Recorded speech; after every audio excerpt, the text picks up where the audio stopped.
Student, welcome in my channel KVS study booster. तो student, आज हम आपके लिए लेके आए हैं यूपी बोर्ड क्लास 12th का हिंदी का क्वेश्चन पेपर, जो हम आज आपको पूरी तरह सॉल्व करा देंगे। तो फ्रेंड्स, ये क्वेश्चन पेपर आपके लिए वेरी यूजफुल है, क्योंकि प्रीवियस ईयर के क्वेश्चन पेपर से ही आपको बोर्ड एग्जाम में क्वेश्चन पूछे जाते हैं। Okay friend, let's start. ये आपका है क्वेश्चन पेपर, जो है हिंदी का। आपको पता है कि आपको टाइम कितना मिलता है, वो मिलता है 3 आवर 15 मिनट, और आपका जितने मार्क्स कितने होते हैं, तो वो 100 मार्क्स के होते हैं। आपका 15 मिनट अलॉटेड होता है आपको क्वेश्चन पेपर पढ़ने के लिए, लेकिन आप उसमें पढ़ने की जरूरत नहीं है, आप उससे अपना क्वेश्चन पेपर सॉल्व करें उतने टाइम में। और इंस्ट्रक्शन क्या दिया है कि फर्स्ट है संपूर्ण प्रश्न पत्र 2 भागों खंड क तथा खंड ख में विभाजित है, और सभी क्वेश्चन करना अनिवार्य है। तो खंड क, अब हम चलते हैं क्वेश्चन सॉल्व करने की ओर। तो खंड क में पहला क्वेश्चन क्या है, खड़ी बोली की प्रथम गद्य रचना किसे माना जाता है। तो खड़ी बोली की प्रथम गद्य से किसे माना जाता है, ऑप्शन क्या दिया है। फर्स्ट है चंद छंद वर्णन की महिमा, और सेकेंड है कामायनी, थर्ड है प्रिय प्रवास, और फोर्थ है रामचरितमानस। तो खड़ी बोली की प्रथम गद्य रचना किसे माना जाता है, तो चंद छंद वर्णन की महिमा को माना जाता है। That the right option. अब हम चलते हैं सेकेंड क्वेश्चन की ओर। सेकेंड क्वेश्चन है, वंस अगेन सेकेंड क्वेश्चन है, हिंदी प्रदीप पत्रिका के संपादक हैं। तो हिंदी प्रदीप पत्रिका के संपादक कौन है। तो ऑप्शन है फर्स्ट प्रताप नारायण मिश्र, सेकेंड है बद्री नारायण चौधरी प्रेमघन, थर्ड है बालकृष्ण भट्ट, और फोर्थ है भारतेंदु हरिश्चंद्र। तो हिंदी प्रदीप पत्रिका के संपादक हैं Balkrishna Bhatt. That the right option. अब हम चलते हैं ग वाला क्वेश्चन है, बाबू गुलाब राय की आत्मकथा है। तो ये बहुत ही इजी क्वेश्चन है, जो आपको पता भी होगी। तो फर्स्ट ऑप्शन है कुछ आप बीती कुछ जग बीती, सेकेंड है मेरा जीवन प्रवाह, थर्ड है मेरी असफलताएं, और फोर्थ है अपनी खबर। तो बाबू गुलाब राय की आत्मकथा है मेरी असफलताएं। That the right option. घ वाला क्वेश्चन है, अतीत के चलचित्र किस विधा की रचना है। तो अतीत के चलचित्र है, फर्स्ट ऑप्शन नंबर है जीवनी, सेकेंड है संस्मरण, थर्ड है निबंध, और फोर्थ है कहानी। तो अतीत के चलचित्र संस्मरण विधा की रचना है।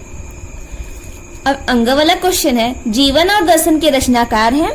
तो ऑप्शन दिया है, फर्स्ट है महावीर प्रसाद द्विवेदी, सेकेंड है राय कृष्णदास, थर्ड है डॉक्टर संपूर्णानंद दिया है, यहाँ पे होगा संपूर्णानंद, और फोर्थ है राम वृक्ष बेनीपुरी। तो जीवन और दर्शन के रचनाकार है doctor Sampurnanand. Third option is right. अब ये दूसरा क्वेश्चन स्टार्ट हो जाता है, जो आपका होता है काव्य से। 5 नंबर 10 नंबर्स के मार्क्स होते हैं, इसमें से 5 नंबर होते हैं आपका गद्य से, और 5 नंबर होते हैं आपके मार्क्स उससे पद्य से। तो सेकेंड का क्वेश्चन है, हरी घास पर क्षणभर के रचनाकार हैं, और ऑप्शन दिया हुआ है भवानी प्रसाद मिश्र, बालकृष्ण शर्मा नवीन, थर्ड है अज्ञेय, और फोर्थ है नागार्जुन। तो हरी घास पे क्षणभर के रचनाकार हैं अज्ञेय, इनका पूरा नाम है सच्चिदानंद हीरानंद वात्स्यायन अज्ञेय। अब सेकेंड का क्वेश्चन है, हरिओत जी की कृत नहीं है। फर्स्ट ऑप्शन दिया है चुपते चौपते, सेकेंड दिया है प्रिय प्रवास, थर्ड है चित्राधार, और फोर्थ है वैदेही वनवास। तो हरिओत जी की चुपते चौपते भी है, प्रिय प्रवास भी है, वैदेही वनवास भी है, और इनका ये चित्राधार नहीं है, जबकि ये ऑप्शन हो गया आपका राइट। अब चलते हैं ग की ओर। ग क्या है, साहित्य लहरी के रचयिता है, जो आपको सबको पता होगा, ये आपका 10th में ही था, सूरदास है। तो इसका ऑप्शन तो आप देख लीजिए, लेकिन इस साहित्य लहरी के रचयिता है सूरदास। अब हम चलते हैं घ की ओर। घ है नौका विहार कविता किस कृति से अवतरित है? नौका विहार कविता किस कृति से अवतरित है? फर्स्ट ऑप्शन है गुंजन से, सेकेंड ऑप्शन है वीणा से, थर्ड ऑप्शन है पल्लव से और फोर्थ ऑप्शन है युगान से। तो नौका विहार कविता पल्लव से अवतरित है। अब चलते हैं दो के अंग की ओर। तो दूसरा शतक के कवि हैं। फर्स्ट ऑप्शन है रामविलास शर्मा, सेकेंड है गिरिजा कुमार माथुर, थर्ड है केदारनाथ सिंह और फोर्थ है भवानी प्रसाद मिश्र। तो दूसरा शतक के कवि हैं भवानी प्रसाद मिश्र। अब आपको ये 10 नंबर का आपको आ जाता है कि सारे जैसे आप गद्य के जितने लेसन होते हैं उसमें से कोई आपका एक पैराग्राफ दे देगा और उसी में से आपको क्वेश्चन पूछेगा। तो आप जितने भी आपके पास पद्य है क्लास 12th का, उसको अच्छे से पढ़ लीजिए, क्योंकि ये बहुत ही इंपॉर्टेंट होता है। आपके पूरे 10 मार्क्स इसमें मिलते हैं।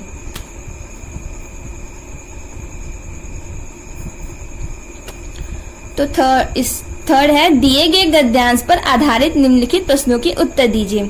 फर्स्ट ये है अथवा ये है।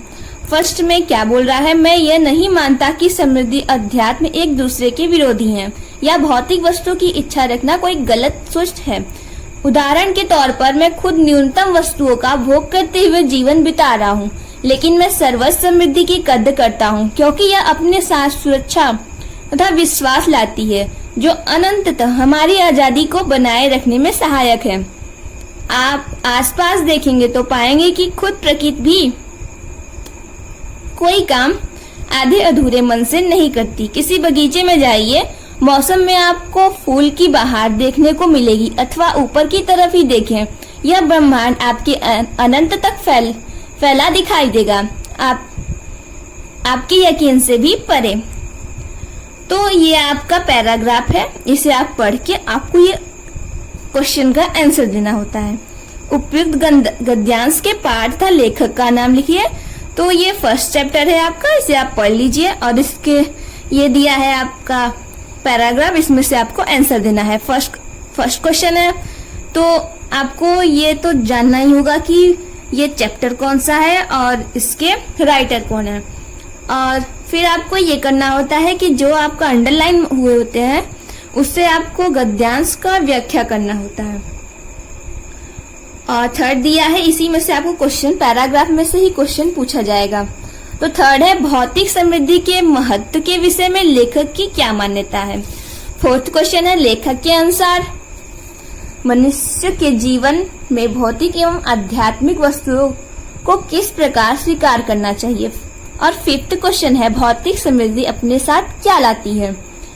तो ये आपका क्वेश्चन था। इसका अथवा क्या है, अथवा भी आपको देता है। हिंदी का पेपर आपको बहुत ही इजी मिलेगा, आप एक्सपेक्ट नहीं कर पाएंगे कि कैसा क्वेश्चन है।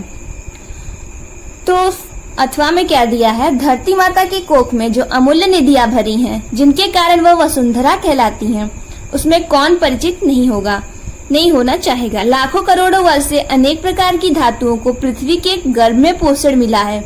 दिन रात बहने वाली नदियों ने पहाड़ों को पीस कर अगणित प्रकार की मिट्टियों से पृथ्वी की देह को सजाया है। हमारे भावी आर्थिक अभ्युदय के लिए इन सब की जांच पड़ताल अत्यंत आवश्यक है।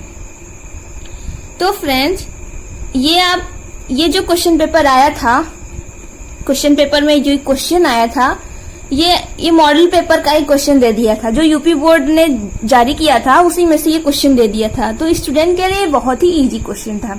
तो 99% स्टूडेंट 90% स्टूडेंट इसी को सॉल्व किए होंगे, क्योंकि ये बहुत ही इजी भी है और ये आया ही था, सब लोग सॉल्व भी किए थे, तो उन लोग को ये इजी लगा होगा। पृथ्वी को वसुंधरा क्यों कहा जाता है, इसमें से क्वेश्चन भी था। पृथ्वी की देह को किसने संवारा है, ये सब भी इसमें है, इस पूरा इसी में मिला हुआ है। अगणित प्रकार की मिट्टियों से पृथ्वी की देह को सजाया गया, ये तो आप अपने से ही कर सकते हैं। थर्ड क्या है, हमारे आर्थिक अभ्युदय के लिए क्या आवश्यक है, ये, और आपके चैप्टर का नाम और चैप्टर के राइटर का नाम। ये पूछा गया, और पहाड़ों को किसने पीसा है, मतलब इसी में से क्वेश्चन आए थे, जो कि बहुत ही इजी, आपको 10 नंबर में से 8 या 9 नंबर बहुत ही इजीली मिल जाता। ओके फ्रेंड्स, अब चलते हैं 4th क्वेश्चन की ओर। अब हो गया आपका गद्य का तो खत्म हो गया, अब ऐसे ही पद्य का होता है, वो भी 10 मार्क्स के होते हैं। बस आपको 1 पैराग्राफ एकदम इजीली समझा देना है, आपको जो समझ में आए वो लिख दीजिए, मतलब इसी से रिलेटेड है, बस हो गया आपका 10 मार्क्स आई मीन कंफर्म। तो दिया क्या है, निम्नलिखित गद्यांश पर आधारित प्रश्नों के उत्तर लिखिए। ये एक पैराग्राफ दे दिया है पद्य का, हम आपको बताते हैं कौन सा पैराग्राफ है। जल पंजर गत अब अरे अधीर अभागे, वे ज्वलित भाव थे स्वयं तुझी में जागे, पर था केवल क्या ज्वलित भाव ही मन में, क्या शेष बचा था कुछ न और इस मन में, कुछ मूल्य नहीं वात्सल्य मात्र क्या तेरा, पर आज अन्य सा हुआ वश भी मेरा, थूके मुझे पर त्रैलोक्य भले ही थूके, जो कोई जो कह सके कहे क्यों चूके। तो फ्रेंड्स, ये कैकेयी के अनुपात नहीं अंताप पाठ से लिया गया है, और ये बहुत ही इजीली है, अब एक बार पढ़ लेंगे तो समझ में आ जाएगा। इसमें कैकेयी राम को मनाते हुए बोलती हैं कि हे राम, क्या मेरे ममता का कोई मूल्य नहीं है, आज मेरा पुत्र भी मुझे पराया जैसा व्यवहार कर रहा है। ये इसका पैराग्राफ का वो था व्याख्या। इसने दिया क्या है, उपयुक्त पद्यांश का शीर्षक एवं कवि का नाम लिखिए। तो ये मैथिली शरण गुप्त लिखा था, और इसका शीर्षक मतलब शीर्षक मिस हो गया, पाठ का नाम कैकेयी का अनुताप, और कवि थे मैथिली शरण गुप्त। उपयुक्त पद्यांश में किससे किसका संवाद हो रहा है, तो उपयुक्त पद्यांश में कैकेयी का राम से संवाद हो रहा है। और 3rd क्वेश्चन है, वे ज्वलित भाव किसमें जगे थे। 4th क्वेश्चन रेखांतिक अंश की व्याख्या की है, जो मैंने आपको बता दिया। 4th, पश्चात आपकी अग्नि में कौन जल रहा था, कौन जल रहा है, वो तो कैकेयी जल रही है। अब इसका अथवा भी है आपको, है नीर परिधान बीच सुकुमार, खुल रहा मृद अध खुला अंग, खिला हो जो बिजली का फूल, मेघ बन बीच गुलाबी रंग, ओह वह मुख पश्चिम के व्योम, बीच जब घिरते हो घनश्याम, अरुण रवि मंडल उनको वे दिखाई देता हो छवि धाम। इसमें भी सब कुछ वैसे ही है, इससे रिलेटेड आपको क्वेश्चन पूछे जाएंगे। उपयुक्त पद्यांश का शीर्षक तथा कवि का नामोल्लेख कीजिए। 2nd क्वेश्चन में रेखांकित पंक्तियों की व्याख्या कीजिए। 3rd है मेघबन बीच में कौन सा अलंकार है। 4th है प्रस्तुत पद्यांश में नायिका के मुख की तुलना किससे की गई है। 5th है छविधाम शब्द का अर्थ स्पष्ट कीजिए। तो ये वाला जो पैराग्राफ था वो बहुत ही इजी था, ये भी इजी ही है। अब बस आप एक बार पढ़ लेंगे तो आपको सब कुछ समझ में आ जाएगा। अब चलते हैं हम 5th क्वेश्चन की ओर। आपका 5th क्वेश्चन क्या होता है। 5th क्वेश्चन है आपका होता है कि आप साहित्यिक परिचय लिखिए, और अगर आप आर्ट साइड से हैं तो इससे जीवन परिचय लिखना होता है। तो पहला एक जीवन परिचय होता है कि गद्य से, और एक होता है पद्य से। 3 आपको दिया रहता है और इसमें से एक करना होता है। तो 5 का क्वेश्चन है, निम्नलिखित में से किसी एक लेखक का साहित्यिक परिचय देते हुए उनकी प्रमुख कृतियों का उल्लेख कीजिए। अधिकतम शब्द सीमा 80 शब्द। आप 80 शब्द से ज्यादा लिखिएगा अगर आपको अच्छे मार्क्स चाहिए तो। फर्स्ट है doctor APJ Abdul Kalam, 2nd है डॉक्टर हजारी प्रसाद देवी, 3rd है वासुदेव शरण अग्रवाल। आप फर्स्ट चैप्टर के साहित्यिक परिचय जरूर लर्न करिए, वो आपका जरूर आता है। 1 2 3 आप लर्न कर लेंगे तो आपका हो जाएगा। अब ख है पद्य से। पद्य का भी साहित्यिक परिचय लिखना है। जयशंकर प्रसाद, सुमित्रानंदन पंत, रामधारी सिंह दिनकर। आप जयशंकर प्रसाद का जीवन परिचय जरूर लर्न कीजिए, ये तो आना ही आना है आपका। और ये सारांश होता है। पंचलाइट 6 क्वेश्चन क्या होता है, पंचलाइट तथा बहादुर कहानी का सारांश लिखिए। तो ये भी बहुत ईजी है, आप तो बहादुर कहानी का ही सारांश लिखिए, क्योंकि पंचलाइट में थोड़ा मिसअंडरस्टैंडिंग होगा, लेकिन बहादुर में एकदम इजली है। जो एक पहाड़ी लड़का रहता है, उसकी मम्मी उसके साथ बहुत ही दुर्व्यवहार करती है, तो उससे भाग के वो घर आ जाता है। फिर ममता, ऐसे ही कहानी है। अगर कहानी पढ़ लेंगे तो अपने से ही लिख देंगे, उसको लर्न करने की कोई जरूरत नहीं है। फिर अथवा है ध्रुव यात्रा था बहादुर कहानी के उद्देश्य पर प्रकाश डालिए। तो ये तो आपको करना नहीं, आप सारांश लिखिए आराम से, क्यों झोलमाल में पढ़ेंगे। 7th क्वेश्चन है। 7th क्वेश्चन तो निश्चित ही आता है। स्वपतित खंड काव्य के आधार पर किसी एक खंड के एक प्रश्न का उत्तर लिखिए। मुक्ति यज्ञ के नायक गांधी जी के चारित्रिक विशेषताओं पर प्रकाश डालिए, अथवा मुक्ति यज्ञ खंड काव्य के उद्देश्य पर प्रकाश डालिए। सेकंड, रश्मि रथी खंड काव्य के अनुसार पश्चिम सर की कथा संक्षेप में लिखिए, अथवा रश्मि रथी खंड काव्य के नायक का चरित्र चित्रण कीजिए। थर्ड, त्यागपथी खंड काव्य के अनुसार हर्षवर्धन का चरित्र चित्रण कीजिए। तो फ्रेंड्स, इतना कुछ नहीं करना है, बस गांधी जी का चरित्र चित्रण आप लर्न कर लीजिए, बस वही, और इतना सब कुछ नहीं झोलमाल करना है। ये जो गांधी जी का चरित्र चित्रण है वो आपका आता ही है, बस आप गांधी जी का चरित्र चित्रण लर्न कर लीजिए, और कुछ लर्न करने की कोई जरूरत नहीं है। अब चलते हैं 8th क्वेश्चन की ओर। 8th क्वेश्चन है आपका, जैसे अब आपको मिला था गद्य में आपको व्याख्या करना था, वैसे ही अब ये अनिवार्य संस्कृत, हिंदी का ही पाठ होता है अनिवार्य संस्कृत, उसमें से ये पूछा जाएगा। तो खंड ख है दिए गए, खंड ख है 8वां क्वेश्चन है, दिए गए संस्कृत गद्यांशों में से किसी एक का ससंदर्भ हिंदी में अनुवाद कीजिए। ये फर्स्ट क्वेश्चन है। ये सेकेंड क्वेश्चन है। क्वेश्चन क्या है? महापुरुषा लौकिक प्रभा प्रलोभनेषु बुद्धा नियत लक्ष्यान कदापि भ्रश्यन्ति देश सेवा निरुक्तो अयम युवा उच्च न्यायालयस्य परिधो स्थान तु नाशक्नोत्। पंडित मोतीलाल नेहरू, लाला लाजपत राय प्रभृति भी अन्य राष्ट्र नायके सोऽपि देशस्य स्वतंत्रता संग्रामे अवतीर्ण। देहल्या त्रयोविंशतितमे कांग्रेस स्याधिवेशने अयम् अध्यक्ष पद अलंकृतवान्। रोलेट एक्टम इत्याख्यस्य विरोधेयम् ओजस्वी भाषणा श्रुतम् आलंगशास्का भीता जाता।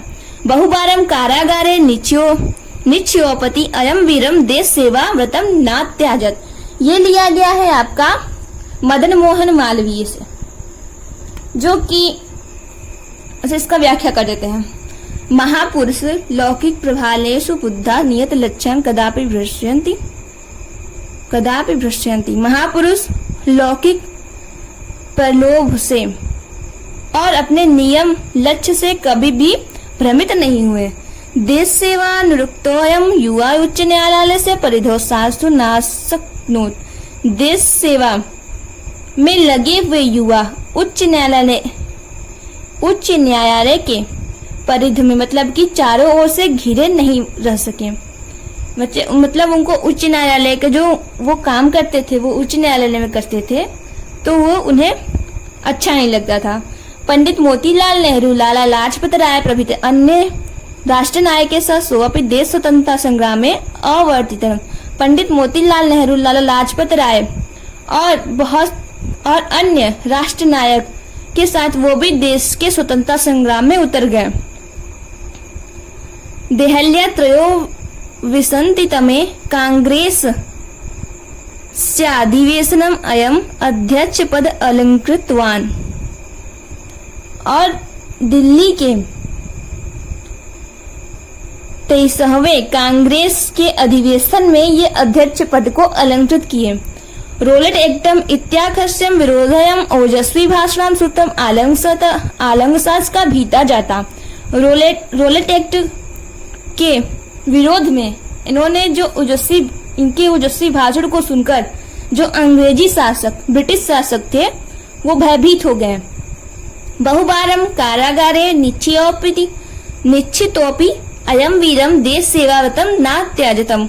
बहुत बार कारागार का चक्कर लगाने पर भी, मतलब बहुत बार जेल जाने पर भी ये वीर देश सेवा का व्रत नहीं त्यागे।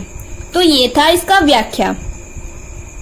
जो आपको ससंदर्भ देना था, तो संदर्भ इसमें तो राइटर का नेम लर्न करने की जरूरत ही नहीं होती, क्योंकि राइटर होते ही नहीं है इसके। बस इसका आपको लर्न करना होता है वो शीर्षक। ओके, तो अथवा क्या है? अथवा भी है, अथवा भी बहुत ही इजी है, आपको अनिवार्य संस्कृत बहुत ही इजी मिलेगा हिंदी में। तो अथवा है हंस मयूरादयम शकुनिगणाः समागत्यम एकस्मिन् महति पाषाणतले सन्निपतनम हंसराजम आत्मनम चित्तरुचितम स्वामिकम आगत्यम विडयातम इति दुहितर मादिदेश सा शंकु निसंगे अवलोकयन्ति मणिवर्णम ग्रीवम चित्र प्रेक्षणम मयूरम दृष्ट्वा अयं वे मे स्वामिको भवतु इत्यभास्तम। मयूर अद्यापि तावन्मे बलम न पश्यति इति अति गर्वणे लज्जांस त्यक्त्वा तावनमहतं शकुनि संघस्य मध्ये पच्छो प्रसार्यं नृत्यतुमारध्वान् नित्यं च प्रतीच्छन्नो अभूत्। सुवर्णराजहंसं लज्जितम् अस्य नैव हि अस्ति न बर्हाण समुत्थाने लज्जा नास्मे गतपत्राय स्वदुहितरं दर्शयामि इत्यकथयत्।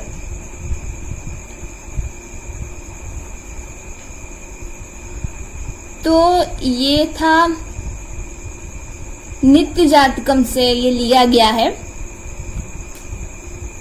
जातक कथा के नित्य जातकम से लिया गया है।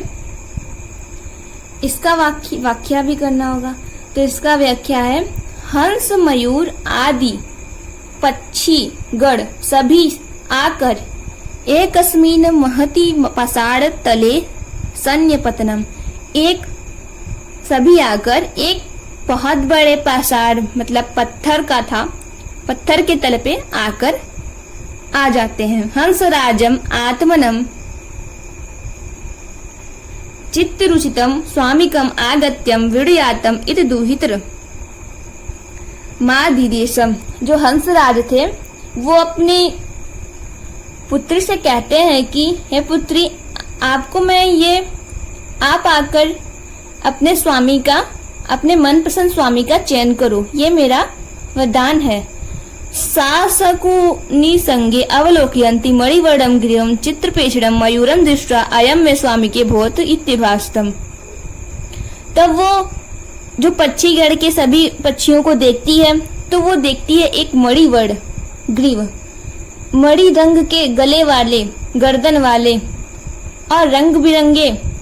तो वो उससे बोलती है, तो उसको देखकर बोलती है कि ये ही मेरा स्वामी होगा, ऐसा वो बोलती है।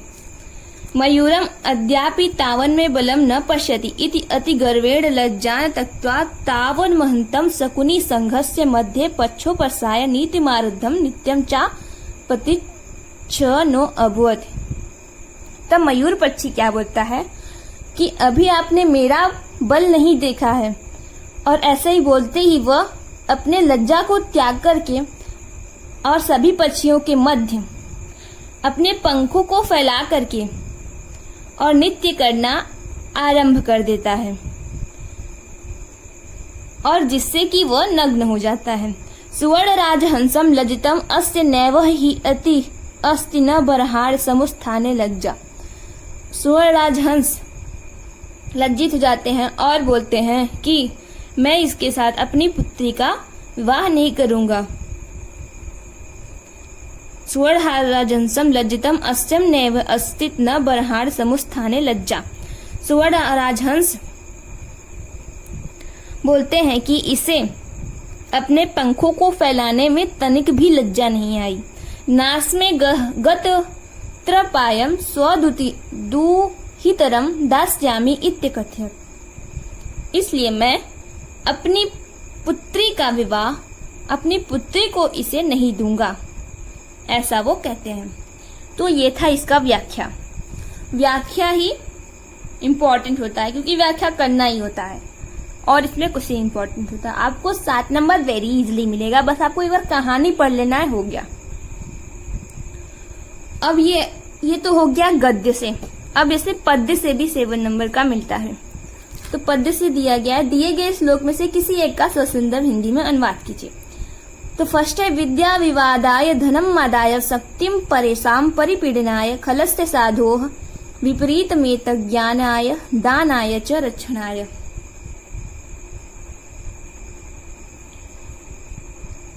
तो ये लिया गया है सुभाषित रत्नानी से, बहुत ही इजी है ये। तो है क्या, विद्या विवादाय धनम आदायम शक्तिम परेशान परिपीडनाय। तो आपको ये चैप्टर पहले से ही पढ़ना होगा कि आखिर ये बोल क्या रहा है। तो इसमें से दुष्टों की जो विद्या होती है वो विवाद करने के लिए होती है, धन होती है मदाय अहंकार और नशा करने के लिए, शक्ति होती है दूसरों को परेशान करने के लिए, खलस से साधो विपरीत मेत ज्ञानाय दानाय च रक्षणाय।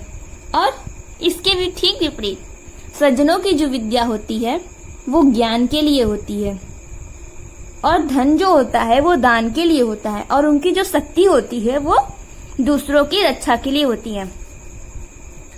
अथवा क्या है, जयंती ते महाभागा जनसेवा परायणा जरा मृत्युभयम नास्ति येषा कीर्तनो क्वचित। ये लिया गया है इसी से, मतलब मदन मोहन मालवीय से।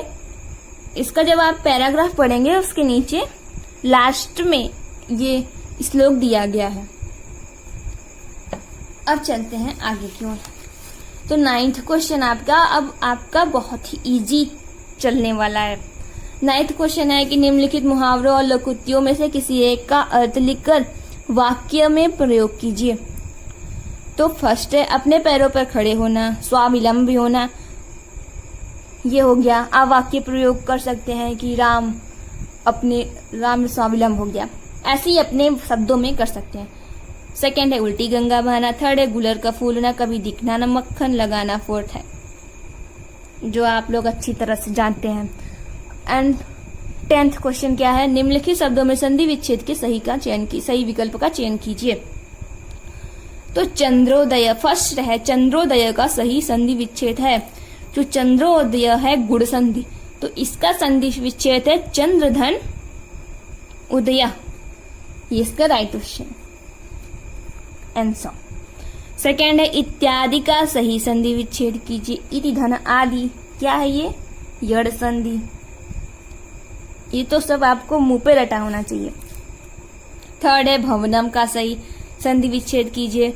ये कौन सा है, ये अयादि संधि का है। बोधन अनम, ये सब आपको 10th में ही आप सब पढ़ चुके हैं, तो ये बहुत ही इजीली होता है। आपको फर्स्ट 1 मार्क्स आपका मिल जाता है।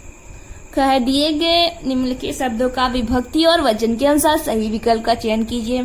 पहला दिया है आत्मना शब्द में विभक्ति और वचन है। तो आत्मना शब्द में विभक्ति और वचन क्या है, तृतीया विभक्ति एक वचन। सेकेंड है नामने शब्द में विभक्ति और वचन है। तो नामने शब्द में विभक्ति और वचन है चतुर्थी विभक्ति एक वचन। अब 11th क्वेश्चन है 1 मार्क्स का, ये भी है कि निम्नलिखित शब्द युग्मों का सही अर्थ चयन करके लिखिए। जलद और जलज। जलद मीन्स क्या होता है, बादल, और जलद मीन्स क्या होता है, कमल। That is right option.